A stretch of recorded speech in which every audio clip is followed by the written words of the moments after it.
बहुत सारे पेरेंट्स की ये शिकायत होती है कि भाई हमारा बच्चा घर में तो सब कुछ लिख लेता है, हम उसको पढ़ाते हैं, पढ़ लेता है, सीख जाता है, लिख भी लेता है, लेकिन ना तो स्कूल में लिखता है, ना ही एग्जाम रूम में लिखता है, वहाँ बड़ा मतलब परेशान करता है।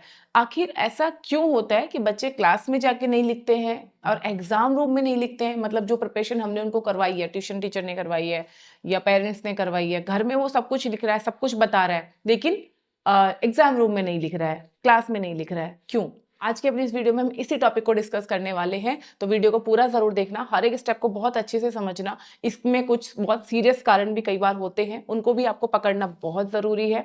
तो चलिए वीडियो को स्टार्ट करते हैं। अगर आप चैनल पे बिल्कुल पहली बार आए हैं या फिर आपने अभी तक हमारे चैनल राइज विद अभिलाषा को सब्सक्राइब नहीं किया है, तो सब्सक्राइब जरूर कर लेना, क्योंकि इस तरीके की इन्फॉर्मेटिव वीडियोस लगातार हमारे चैनल पे आते रहती हैं। बच्चा लिखता क्यों नहीं है? अलग अलग सिचुएशन में इसके अलग अलग कारण होते हैं। हर सिचुएशन को आज हम इस वीडियो में समझने वाले हैं। सबसे पहली सिचुएशन आती है कि बच्चा जब स्कूल में जाता है, क्लास में जाके बैठता है, तो वो क्या करता है कि वो बच्चे जैसे सब बच्चे लिख रहे हैं तो वो बैठा है, मतलब बोर्ड पे से पूरा काम उतार के वो घर नहीं लेके आता है। फिर आप परेशान रहते हो, आप टीचर से पूछते हो, उसके फेलो क्लासमेट से पूछते हो कि भाई क्या करवाया आज स्कूल में।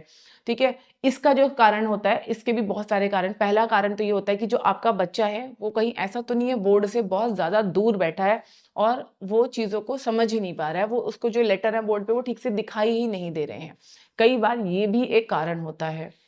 दूसरा इसका एक कारण होता है कि टीचर की कई बार राइटिंग ऐसी होती है कि बच्चे को समझ में नहीं आती। अब डर के मारे बच्चा क्या करता है, टीचर से पूछ भी नहीं पाता। एक दो बार पूछता है और टीचर ने गुस्सा कर दिया या ठीक से नहीं बताया, तो फिर वो बच्चा डर के मारे पूछता ही नहीं है कि छोड़ो, मैं किसी बच्चे की कॉपी से देख के लिख लूंगा, या मैं घर पे जाऊंगा तो मम्मी मुझे कहीं से देख के करवा देंगी। ये चीजें बच्चे के दिमाग में कई बार आ जाती हैं और बच्चा टीचर को नहीं बोलता है। और टीचर भी कई बार बहुत ही मतलब इस मामले में लापरवाह हो जाते हैं कि ठीक है, इसकी मम्मी करवा देगी या घर से करके लेके आएगा, अब ये पेरेंट्स की रिस्पॉन्सिबिलिटी है। तो सबसे पहले आपको क्या करना है, आपको रीजन फाइंड आउट करना है कि आपका बच्चा बोर्ड पे से उतार के क्यों नहीं लेके आता है।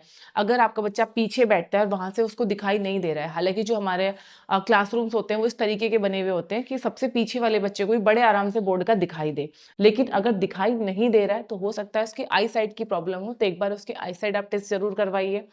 अगर पीछे बैठा है और उसके बाद उसको वहां से चीजें वो सही से पढ़ नहीं पा रहा है या लेटर्स को वो ठीक से समझ नहीं पा रहा है, तो इसके लिए आप टीचर से बात कीजिए और अपने बच्चे की पोजीशन आप आगे रखवा दीजिए कि आप इसको कुछ दिन आगे बिठा के देखो, फिर देखो वो आगे बैठ के भी लिख रहा है या नहीं लिख रहा है। ठीक है, इससे आपको पता चल जाएगा कि उसके साथ में प्रॉब्लम क्या है, वो लिखना चाह ही नहीं रहा है या फिर उसको समझ में नहीं आ रहा है, वो देख नहीं पा रहा है, इस वजह से नहीं लिख रहा है। ठीक है, तो क्या कर सकते हो आप, पहले आपको आईसाइट टेस्ट करवानी है बच्चे की। अगर आईसाइट बिल्कुल ठीक है, कोई दिक्कत की बात नहीं है, तो फिर आप बच्चे की पोजीशन क्लास में चेंज कीजिए।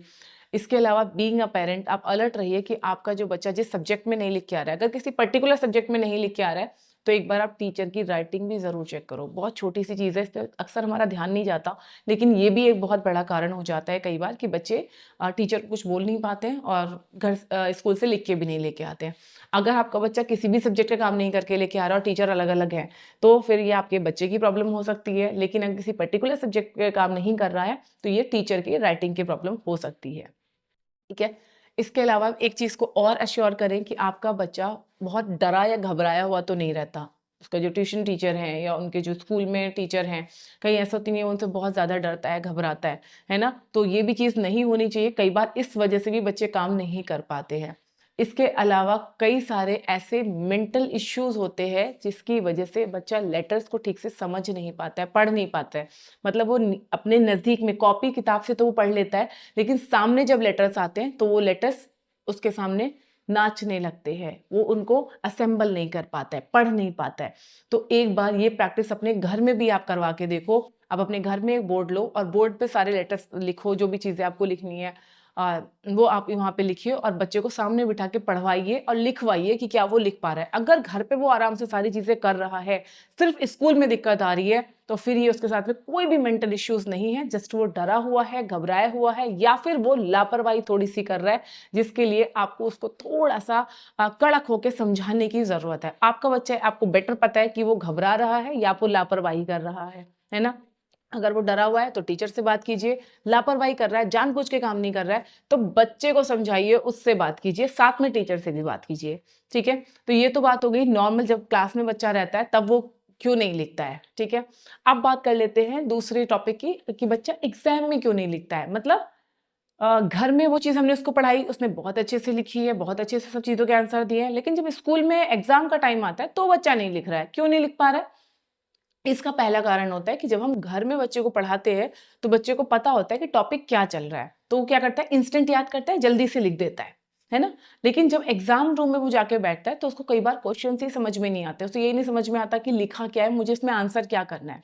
घर में क्या है, वो पढ़ रहा है तो उसने तुरंत वो लाइन ना अपने दिमाग में छाप ली होती है कि अच्छा ये वाली लाइन आएंगी, ये वाले शब्द आएंगे तो इसका ये वाला आंसर होगा, है ना। बच्चे बहुत स्मार्ट होते हैं, इस तरीके से कई बार वो चीज़ों को मैनिपुलेट कर लेते हैं और आपको लगता है मेरे बच्चे को तो आ गया।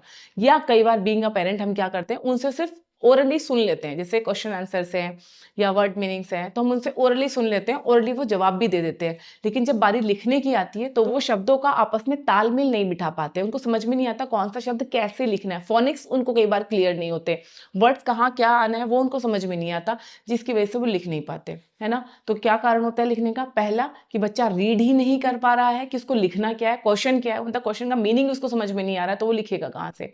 दूसरा, उसको क्वेश्चन भी समझ में आ गया, आंसर भी उसको ओरली पता है कि क्या लिखना है, लेकिन उसको ये नहीं पता है कि किस वर्ड की क्या स्पेलिंग होगी, क्या फोनिक्स होंगे। अगर वो किंग बोल रहा है तो किंग में वो सी लगाए या के लगाए, वो चीज में कंफ्यूज है ना। कई बार इस तरीके के भी रीजन होते हैं जिसकी वजह से बच्चा एग्जाम रूम में नहीं लिखता है। इसके अलावा कई बार बहुत ज्यादा अगर आप बच्चे को प्रेशर कर रहे हो एग्जाम टाइम में, उसको बार बार मतलब तुझे टॉप करना है, तुझे 90% लेके आने हैं, तुझे 95% लेके आने हैं, ये करना है वो करना है, इस तरह से अगर आप बच्चे पे बहुत ज्यादा प्रेशर बना रहे हैं, उस कंडीशन में भी जब बच्चा एग्जाम देने बैठता है तो वो एकदम मतलब बहुत डीप प्रेशर में आ जाता है और सब कुछ भूल जाता है, जो उसने पढ़ा है वो सब दिमाग से निकल जाता है। तो कभी भी एग्जाम के टाइम में बच्चे के ऊपर प्रेशर बिल्कुल मत बनाइए। Being a parent, being a tuition teacher, आपकी रिस्पॉन्सिबिलिटी है कि बच्चे को जब जो टॉपिक पढ़ाया जा रहा है तब वो टॉपिक सेम टाइम पे उसका क्लियर करते चलिए, सेम टाइम पे उसको पढ़ाते चलिए, ताकि एग्जाम में उस पर प्रेशर ना आए। क्लियर है टॉपिक तो भी ठीक है, नहीं भी क्लियर है तो एटलीस्ट उसको प्रेशर कुकर मत बनाओ। जितना कर पा रहा है, पढ़ पा रहा है, पढ़ने दीजिए, उसकी हेल्प कीजिए, उसको समझाइए। एग्जाम टाइम में बच्चे को पैम्पर करके रखिए थोड़ा सा, ताकि जितना उसको आए वो उतना लिख पाए। ये ना हो कि डर के मारे वो कुछ भी नहीं लिख पा रहा है, उसका ब्रेन एकदम ब्लैंक हो गया। और ऐसा होता है, ये भी जरूर अपनी स्टूडेंट लाइफ में फेस किया होगा कि जब हम एग्जाम लिखने बैठते हैं तो बहुत सारे आंसर्स ऐसे होते हैं कि हमें लगता है कि हमें आते हैं लेकिन हम लिख ही नहीं पाते, हमें समझ नहीं आता शुरू कहाँ से करें, वो क्या था, वो कहाँ से शुरू करना था, वो चीजें हमारे दिमाग में चलती हैं। ये क्यों होता है? क्योंकि हमने प्रेशर बहुत लिया हुआ है। तो प्रेशर मत दीजिए, आराम से उसको पहले से उसकी तैयारी करवाइए ताकि वो अपने आप में कॉन्फिडेंट फील करे और एग्जाम टाइम में वो ज्यादा प्रेशर में ना आए। इसके अलावा जैसे मैंने भी आपको बताया बच्चे को फोनिक्स क्लियर नहीं होते, तो बच्चे के फोनिक्स क्लियर करवाइए। बच्चे को पूरा एग्जाम का परफॉर्मा जो ब्लूप्रिंट आता है आजकल स्कूल से, वो ब्लूप्रिंट आप लीजिए और उसी ब्लूप्रिंट में उसी तरीके का पूरा, जैसे एग्जाम में स्कूल में आने वाला है क्वेश्चन पेपर, वैसा क्वेश्चन पेपर उतने ही टॉपिक्स का, जितने टॉपिक एग्जाम में आ रहे हैं आप घर पे प्रिपेयर कीजिए और उसको लिखने के लिए दीजिए। जितना देर आपने उसको दिया है और वो बच्चा लिख रहा है उतना देर तक आप उसके आसपास ही रहिए कि वो चीटिंग ना करे या कहीं से हेल्प ना ले, किसी से पूछे ना, ठीक है। तो आपको पता चलेगा कि दिक्कत कहाँ पे है। अगर वो घर में आराम से सब चीजें कर पा रहा है बिना देखे अपने आप से, स्कूल में नहीं कर रहा है, दैट्स मीन स्कूल में वो थोड़ा प्रेशर में जाके आ जा रहा है तो इस वजह से वो ऐसा कर रहा है।